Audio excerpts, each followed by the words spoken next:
किसी शहर में एक संपन्न एवं शीलवान परिवार रहता था, जिसमें सोहन अपनी पत्नी और 3 बेटियों के साथ खुशी खुशी अपना गृहस्थ जीवन व्यतीत कर रहा था। किंतु किसी दिन अचानक सोहन बीमार पड़ गया और कुछ ही दिनों में उसकी मृत्यु हो गई। चूंकि सोहन ने अपने जीवन काल के दौरान बहुत अच्छे कर्म किए थे, इसलिए उसका पुनर्जन्म एक स्वर्ण हंस के रूप में हुआ। दान एवं अच्छे संस्कार उसके भीतर इतने प्रबल थे कि वह अपने मनुष्य योनि की घटना और उसकी भाषा को भूल न सका। पूर्व जन्म के परिवार का मोह और उनके प्रति उसका लगाव उसके वर्तमान जीवन को भी प्रभावित कर रहा था। एक दिन वह मोह के आवेश में आकर अपने घर को उड़ चला, जहाँ उसकी पत्नी और 3 बेटियां रहा करती थी। घर पहुंचकर जब उसने अपनी पत्नी और बेटियों को देखा तो उसका मन खिन्न हो उठा, क्योंकि उसके मरने के बाद उसके परिवार की आर्थिक दशा बहुत ही ज्यादा दयनीय हो चुकी थी। उसकी पत्नी और बेटियां अब सुंदर कपड़ों की जगह फटे पुराने कपड़ों में दिख रही थी। घर की रौनक जैसे खत्म हो गई थी। चारों तरफ उदासी थी।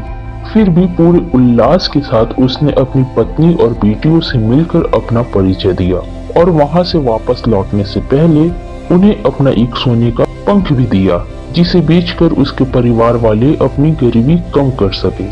इस घटना के बाद हंस समय समय पर अपने परिवार से मिलने आया करता और हर बार उन्हें सोने का पंख देकर जाता। उसकी बेटियां तो हंस की दानशीलता से संतुष्ट थी, लेकिन उसकी पत्नी बहुत ही लोभी प्रवृत्ति की थी। उसने सोचा क्यों न उस हंस के सारे पंख निकालकर एक ही पल में धनी बन जाया जाए।